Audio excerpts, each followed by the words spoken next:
I always knew I was different from the rest of my family. While my cousins pursued college degrees and corporate careers, I chose a different path. After high school, I worked various jobs: construction, landscaping, even a stint at a local diner. My family saw this as a lack of ambition, but I was just trying to figure out who I was. My grandfather, Samuel, was the only one who never judged me. He owned a modest cattle ranch that had been in our family for 3 generations. While everyone else was busy with their important lives, I spent weekends helping him with fence repairs, feeding cattle, and learning about ranch management. Those were some of the happiest times of my life. Grandpa never talked much about money or inheritance. He was a practical man who believed in hard work and treating people fairly. When my cousins visited, which wasn't often, they'd make comments about the ranch's potential value and how it should be modernized or sold for development. I could see how these comments hurt Grandpa, though he never said anything. He'd just change the subject and offer them some of his famous apple pie. But I noticed how his eyes would light up when I showed genuine interest in the ranch operations, asking questions about cattle breeding, land management, and the challenges of modern farming. The family dynamics became more strained as Grandpa aged. My Aunt Sarah, who lived in the city and worked in real estate, became increasingly vocal about the ranch being a waste of valuable property. My cousin Michael, a lawyer, would make subtle comments about estate planning and tax implications. Meanwhile, I continued visiting Grandpa every weekend, not because I expected anything, but because I genuinely enjoyed his company and learning from his decades of experience. Chapter 2. The Diagnosis. Everything changed when Grandpa was diagnosed with pancreatic cancer. The doctors gave him 6 months, maybe less. The news hit our family like a thunderbolt, but it also seemed to activate something ugly in some of my relatives. Suddenly, family members who hadn't visited in years started showing up regularly. They brought casseroles and flowers, but I could see the calculating looks in their eyes as they assessed the property and its potential value. Conversations that used to be about Grandpa's health quickly turned to discussions about practical matters and future planning. My Aunt Sarah took charge of organizing Grandpa's care, which mainly involved hiring a nurse and making sure his legal affairs were in order. She kept mentioning how important it was to protect the family assets and ensure everything was handled properly. During this time, I continued my regular visits, but now they felt different. Grandpa seemed more tired, but also more reflective. He'd tell me stories about his father and grandfather, about the early days of the ranch, and about the challenges they'd overcome during droughts and economic downturns. One afternoon, while we sat on his porch watching the cattle graze, he said something that stuck with me. "You know, boy, the most valuable things in life aren't always the ones people fight over. Sometimes they're the ones people overlook because they're too busy looking for something else." I thought he was just being philosophical, sharing the kind of wisdom that comes with age and facing mortality. I had no idea he was giving me a clue that would change my life. The family meetings about his estate became more frequent, and I noticed I was rarely invited to these discussions. Chapter 3. The will-reading Grandpa passed away on a Tuesday morning in early spring. I was with him at the end, holding his weathered hand as he took his final breath. Even in death, his face looked peaceful, as if he'd finally found rest after a long, hard-fought life. The funeral was well attended, with neighbors and fellow ranchers sharing stories about Grandpa's generosity and integrity. But I could feel the tension among family members, everyone wondering what the will would reveal. The reading took place the following week in Lawyer Henderson's office. The entire family gathered: my Aunt Sarah, my cousins Michael and Jennifer, my Uncle Robert, and me. I sat in the back, already prepared for disappointment. The will was straightforward and devastating for me. The ranch, all 500 acres, went to my cousin Michael. The house and its contents went to Jennifer. Various bank accounts and investments were divided among Sarah and Robert. I received nothing, not even a mention. "I'm sorry," Lawyer Henderson said, looking at me with what seemed like genuine sympathy. "Sometimes these family situations are complicated." My Aunt Sarah wasn't even trying to hide her satisfaction. "Well, this makes sense," she said. "Michael has the legal background to handle the property properly, and Jennifer has always been responsible with money." My cousin Michael, to his credit, looked uncomfortable. "Look, I'm sure we can work something out," he said. "Maybe you could stay in the bunkhouse for a while, help with the transition." But I could see it in their eyes. I was now the hired help, if that.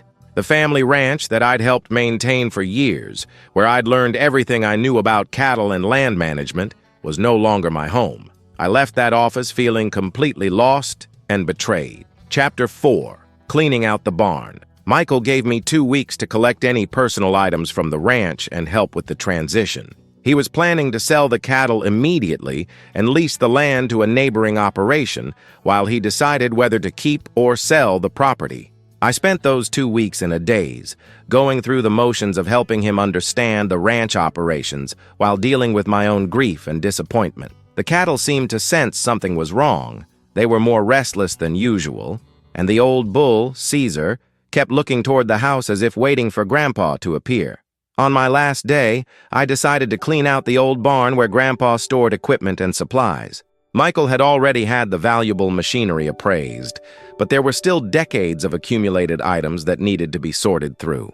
I found myself moving slowly through the barn, touching tools that Grandpa had used for years, remembering conversations we'd had while working together. There were old bridles, rusted horseshoes, and boxes of miscellaneous hardware that told the story of a working ranch. In the far corner behind some old feed sacks, I noticed a wooden box I'd never seen before. It was about the size of a shoebox, made of dark wood with simple metal hinges. It looked old but well-maintained, unlike the other random items scattered around the barn. The box was locked, but the key was hanging on a small nail nearby, almost as if Grandpa had wanted it to be found, but not too easily. My hands shook slightly as I inserted the key and turned it. Inside, wrapped in an old cloth, were several documents that would change everything. Chapter 5. The Discovery.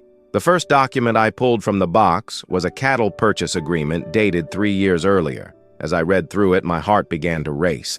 It was a contract between my grandfather and Morrison Beef Company, one of the largest cattle operations in the state.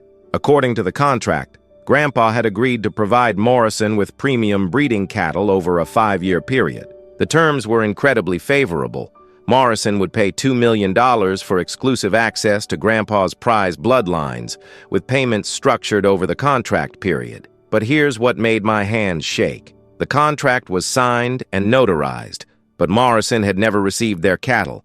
Grandpa had been paid a $500,000 advance, but they'd never delivered on the agreement. According to the payment schedule, Morrison still owed an $5 million. There was a letter attached, written in Grandpa's careful handwriting, dated just 2 months before his death. To whoever finds this, I kept this contract separate because I wanted to make sure it went to someone who would honor it properly. The cattle Morrison wants are in the north pasture. They don't know Samuel is gone yet. Handle this right and you'll have enough to start your own operation. My mind was reeling. This wasn't just a forgotten contract. This was a deliberate inheritance that Grandpa had kept hidden from the family. He'd structured it so that whoever found it would have to understand the ranch well enough to identify the specific cattle and complete the transaction. I looked through the other documents in the box. There were breeding records, health certificates, and detailed notes about the cattle Morrison had contracted for. Everything needed to fulfill the agreement was right there. But there was one problem. The cattle were on land that now belonged to Michael. Chapter 6. The Dilemma. I sat in that barn for over an hour, staring at the contract and trying to process what I'd discovered. This wasn't just money. This was validation that Grandpa had seen something in me that the rest of the family had missed. He'd trusted me to find this and handle it properly. But the legal implications were complicated. The cattle were on Michael's property now. Did I have any right to them? Could I approach Morrison directly, or would I need to involve Michael? And what would happen when my family discovered that Grandpa had essentially left me a $2 million inheritance that they knew nothing about? I carefully photographed every document with my phone, then put the originals back in the box. I needed time to think and maybe get some legal advice before making any moves. That evening, I couldn't sleep. I kept thinking about Grandpa's words on the porch about valuable things being overlooked. He'd planned this carefully, knowing that only someone who truly understood the ranch would be able to find and execute this contract. The next morning, I called in sick to my construction job and drove to the county library to research Morrison Beef Company. What I found made the situation even more interesting. Morrison was expanding rapidly and had been looking for reliable suppliers of premium breeding stock. The contract with Grandpa was part of a larger strategy to improve their bloodlines. I also discovered that Morrison's CEO, James Morrison, had a reputation for honoring agreements and treating suppliers fairly. If I approached him correctly, he might be willing to work with me even though the situation had become complicated. But first, I needed to understand my legal position. I used some of my savings to consult with a lawyer. Not Michael, obviously, but an independent attorney who specialized in agricultural contracts. Chapter 7. Legal Consultation. Attorney Patricia Wells listened carefully as I explained the situation, showing her copies of the contract and related documents. She was a middle-aged woman with a no-nonsense attitude who'd handled agricultural disputes for over 20 years. "This is fascinating," she said after reviewing everything. "Your grandfather was quite clever. This contract creates what's called a specific performance obligation. The cattle he contracted to sell are specifically identified by bloodline and breeding records, not just by being cattle on his property." She explained that the contract was legally binding and that Morrison had a right to receive the specific cattle they'd paid for, regardless of who currently owned the land where those cattle were located. However, the situation was complicated by the fact that the cattle were now on someone else's property. "Here's the key question," Patricia said. "Did your grandfather own these specific cattle outright, or were they considered part of the ranch property that went to your cousin?" We spent the next hour going through the estate documents and the original will. What we discovered was crucial.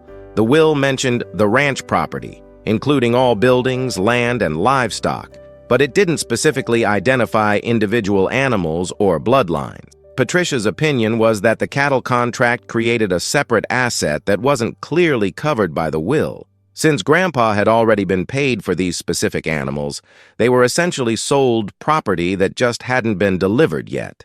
"My recommendation," she said, "is to approach Morrison directly and explain the situation. They have a legal right to those cattle, and you have the documentation to complete the delivery. Your cousin might not even realize the value of what he's inherited." She also suggested that I might want to approach Michael first to see if we could work out an arrangement that benefited everyone. After all, he was getting a ranch, and I was just trying to fulfill a legitimate contract. The consultation cost me $500, but it was worth every penny for the peace of mind. Chapter 8. The Approach. I decided to approach Michael first, hoping that family loyalty and fairness might prevail.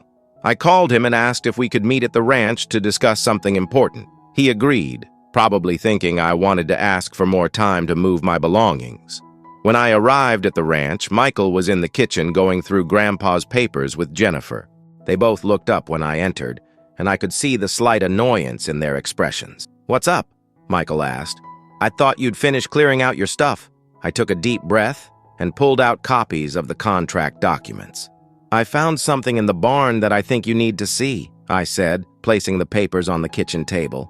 Their expressions changed as they read through the contract. Jennifer was the first to speak. $2 million? Are you serious?" Michael, with his legal background, immediately grasped the implications. "This contract is still valid," he said slowly. "Morrison paid Grandpa for specific cattle, and those cattle are still here." "Exactly," I said, "and I think we can work together to fulfill this contract in a way that benefits everyone." But I could see the wheels turning in Michael's head. He was calculating, trying to figure out how to claim this windfall for himself. "Well, the cattle are on my property now," he said. "This contract might be valid, but the assets it refers to are part of my inheritance." Jennifer nodded in agreement. "I mean, it's unfortunate that Grandpa didn't mention this, but legally, everything on the ranch belongs to Michael now." I felt my heart sinking, but I pressed on. "The contract specifically identifies these cattle by bloodline and breeding records. They were essentially already sold. Morrison just hasn't picked them up yet." Michael stood up and started pacing. "I need to think about this. This changes everything about the ranch's value." Chapter 9. The Standoff. Over the next few days, Michael consulted with his own attorney and came back with a proposal that made my blood boil. He would fulfill the Morrison contract himself and give me a finder's fee of $50,000 for discovering the documents. "That's generous," he said when he called to make the offer. "After all, I own the cattle now, and I'm taking all the legal risk in completing this transaction." I couldn't believe the greed. Here was a contract that Grandpa had clearly intended for me to find and execute, and Michael wanted to claim 97% of it for himself while throwing me scraps. "That's not happening," I told him. "This contract was hidden for a reason. Grandpa wanted someone who understood the ranch to handle it, not someone who's planning to sell everything off." Michael's tone turned cold. "Look, I'm trying to be fair here. You have no legal claim to those cattle or that contract. I could just complete the deal myself and give you nothing." That's when I played my ace. "Actually, I've already contacted Morrison." The silence on the phone was deafening. Finally, Michael spoke. "You did what?" "I called James Morrison yesterday and explained the situation. He's very interested in meeting with me to discuss completing the contract. Apparently, he's been wondering why Grandpa never delivered the cattle he'd paid for." This was partially true. I had researched Morrison's contact information and was planning to call him, but I hadn't actually made contact yet. However, Michael didn't know that. "You had no right to do that," Michael said angrily. "Those cattle are on my property, and that contract is in my possession," I replied. "Morrison paid for specific animals, and I have the documentation to identify them. We can do this the easy way or the hard way." Chapter 10. Morrison's Interest. I actually did call Morrison Beef Company the next day, and to my surprise, I was put through directly to James Morrison himself. He was a straightforward man in his 60s who got right to the point. "I've been wondering about Samuel's cattle for months," he said. "We had a good relationship, and it wasn't like him to just disappear. When did he pass?" I explained the situation: Grandpa's death, the family inheritance dispute, and my discovery of the contract. Morrison listened without interrupting, occasionally asking clarifying questions. "So you're telling me that Samuel hid this contract and intended for you to complete it?" he asked. "That's what it looks like," I said. "He left detailed notes about which cattle you'd contracted for, and I can identify them from the breeding records." Morrison was quiet for a moment. "Here's the thing," he said finally. "I don't care about family politics or inheritance disputes. I paid for specific cattle, and I want those cattle. Whoever can deliver them according to the contract terms is who I'll work with." He proposed a solution that was both simple and brilliant. "I'll come out next week to inspect the cattle and verify they match the contract specifications. If everything checks out, I'll complete the purchase with whoever has the legal authority to deliver them. But I want this resolved quickly. I've already waited 3 years longer than I should have." This put pressure on both Michael and me to resolve our dispute quickly. Morrison didn't care about our family drama. He just wanted his cattle. That evening, Michael called me. "Morrison contacted me," he said. "He wants to inspect the cattle next Tuesday." "I know," I replied. "I was the one who set up the appointment. We need to figure this out before then," Michael said. His tone was less hostile now, more pragmatic. "What exactly do you want?" Chapter 11. The Negotiation. Michael and I met at a neutral location, a diner in town, to hash out our differences. Jennifer came with him, and I brought Patricia Wells, my attorney, to make sure any agreement we reached was legally sound. "Let's be realistic about this," Michael began. "I own the ranch and the cattle. You found some paperwork. That doesn't give you ownership of a $2 million contract," Patricia responded calmly. "Actually, the legal situation is more complex than that. Your grandfather had already been paid for these specific cattle. In essence, they were sold property that just hadn't been delivered. The contract creates obligations that survive the transfer of the ranch." We went back and forth for over an hour, with Jennifer occasionally jumping in to support Michael's position.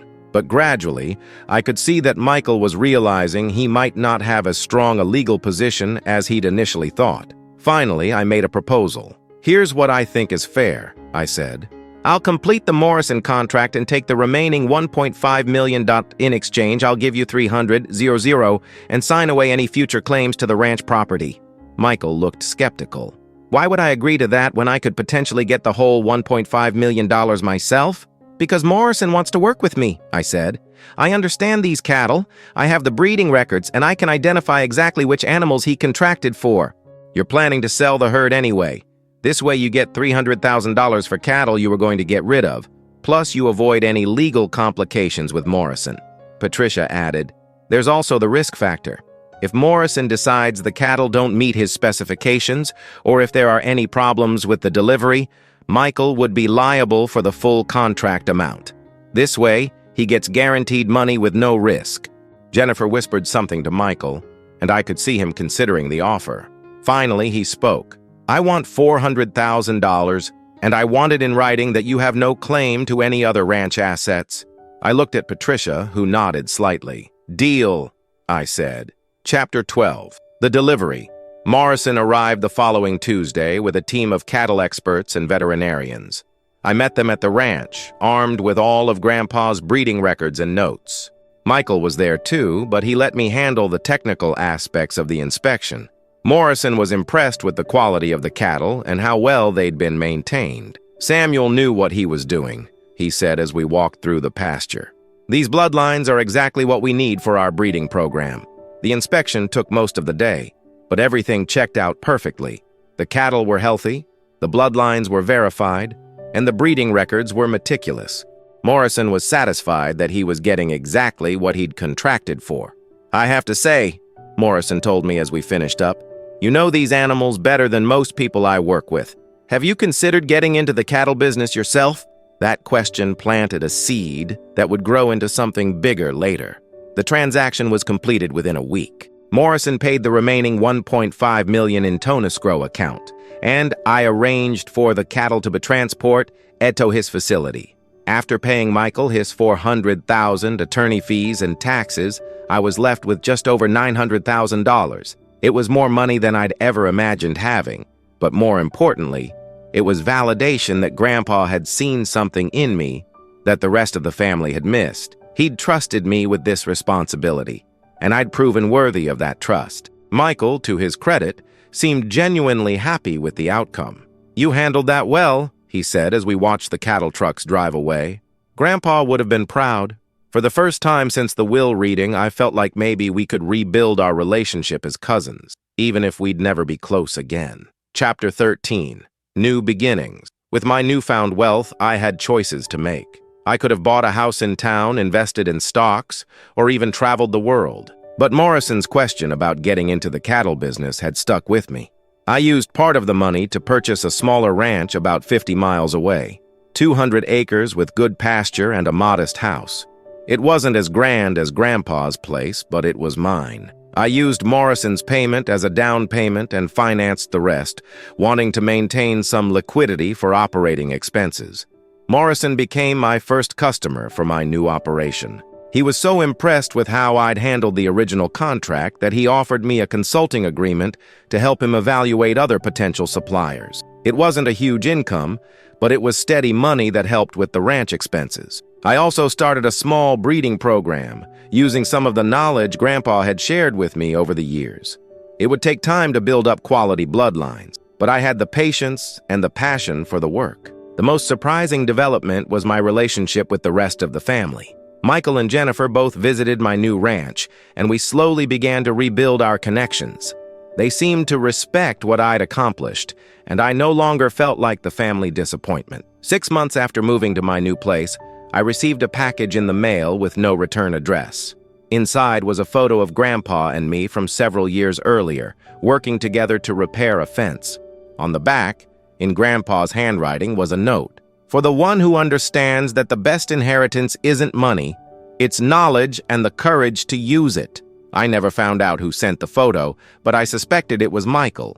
Maybe he'd found it while going through Grandpa's belongings and realized that Grandpa had been planning this all along. Today, my ranch is thriving. I've expanded to 300 acres and have a small but growing reputation for quality cattle. Morrison remains a customer and has referred other buyers to me. More importantly, I wake up every morning doing work that I love, on land that I own, building something that would make Grandpa proud. The family dynamics have settled into a new normal. We're not as close as we once were, but there's mutual respect now. Michael kept the original ranch for 2 years before selling it to a developer.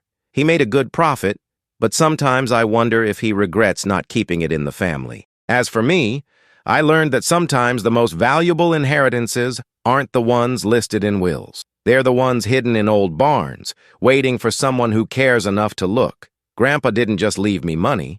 He left me a future and the knowledge that I was worthy of his trust. Thank you for listening to my story. It's a reminder that sometimes life has surprises waiting for us, even in our darkest moments. I'd love to hear where you're listening from. Please let me know in the comments below. And if you enjoyed this story, please subscribe to the channel for more real-life tales of unexpected discoveries and family drama.